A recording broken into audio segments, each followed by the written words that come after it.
How's it going, everybody? And in this video, I'm going to be reflecting on the second anatomy practical exam that I've taken as a first-year medical student.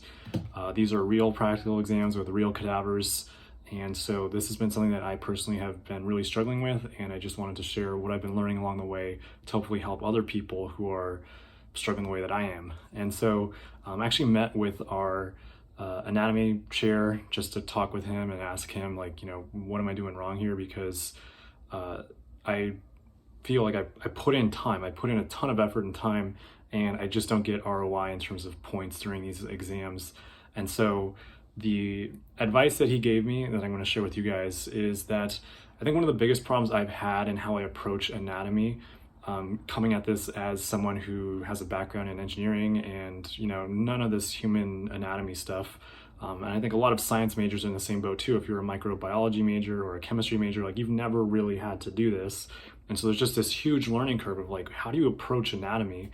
And so what he said to me that I really think helps a lot is to, number one, compartmentalize stuff. Just because for me, I was burning tons of calories and effort trying to learn, one muscle here, another muscle there, a muscle here, a nerve here, a nerve there, a vein here, a ligament here, a tendon there. And, it's like a collection of dots that just doesn't make any sense. And then when you are in front of a cadaver on an anatomy practical exam, you're just sitting there and, you think that that's this muscle and you think that that's that thing, but you just haven't really associated any of the dots yet because you're just not at that level of understanding or at that deep enough level that they expect you to be. Like, it's not just enough to know the muscle names sometimes. Like, you got to know what nerve's running underneath this. Like, that's the actual question. They don't care if you know the muscle name, they care about the nerve name. And so the advice that I got that I'm trying to tell you guys is that if you compartmentalize things and you focus on those compartments and you stick to that specific compartment and you look at it on 3 or more bodies, 3 or more cadavers, you're going to be really good at that compartment, and then you move on to the next compartment. And so the way in which he suggested I study when I'm there in person is to basically make sure you're in a group of 3 or 4 other students and make sure that you're keeping things focused, because I think very quickly during your time in an anatomy lab, someone's gonna be like, what's this, what's that, what's this, what's that, is this that, and it just gets completely derailed. And then by the time you're 3 hours 3 hours has gone by and you're like, I don't feel like I know anything more than when I started here.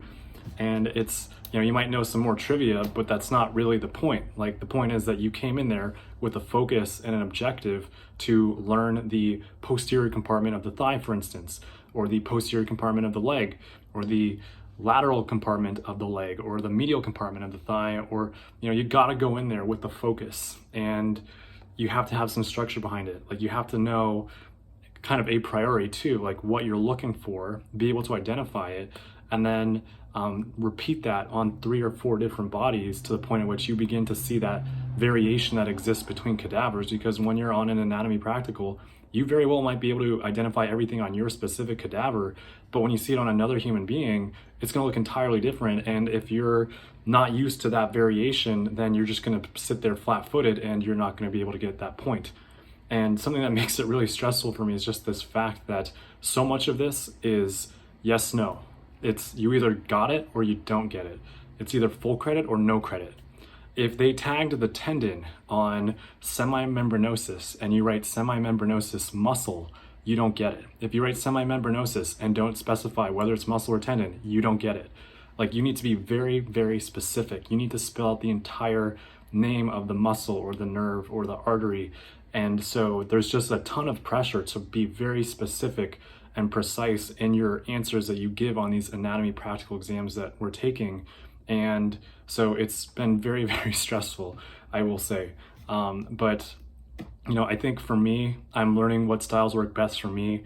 There is going to be a lot of brute force memorizing, but I think a good way to really begin to, especially as you approach, you're going to have days in anatomy where it's, mostly just dissection, and people are going to sit there and they're going to be like, okay, I'm reflecting this muscle, I'm seeing this nerve, whatever. Those aren't really good yield days in terms of your learning stuff you need to know on the practical. as you approach the practical, when your body becomes more fully dissected and you actually can see all the layers of the muscles that you're going to be tested on, like that's when you really have to start just knowing the stuff cold. And so that's when you really just have to be focused on these sections and just compartmentalize it and move on to the next section. So once you're confident in posterior thigh or gluteal region or anterior leg, once you're confident in that one section, go check out another body, get really confident in that section, and then move on to the next thing. And so that's basically what it is. It's focused, and being in a group of people is going to help you because everyone's going to have their own strengths and weaknesses, and so people are going to be able to say, like, I'm identifying this landmark and this landmark, so it has to be this structure. Like, you need those types of just boom, boom, boom, because on the day of the practical exam, you're going to have 1 minute to, in our case, but you have that 1 minute to just look at this thing. You can't touch anything, and all you can do is look. And they're going to try to put toothpicks here and there to put muscles where they should be, so you can always see the landmarks that they want you to see. And these are basically their hints telling you that's how you know this thing has to be this.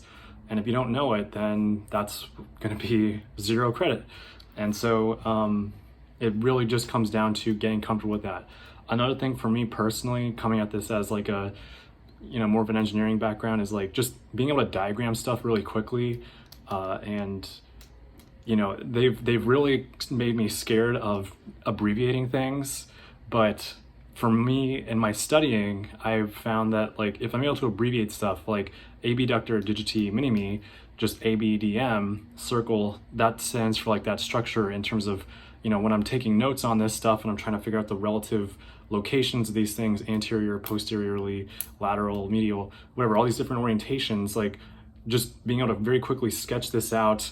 You're not doing art. Like, I mean, it's great if you want to be an artist and like try to draw all the 3 different curves of the foot, that's great. But for the intents and purposes of an anatomy practical, it's really just about identifying landmarks as quickly as possible. And so, in my case, I just keep seeing CFN, just stand for common fibular nerve, whatever.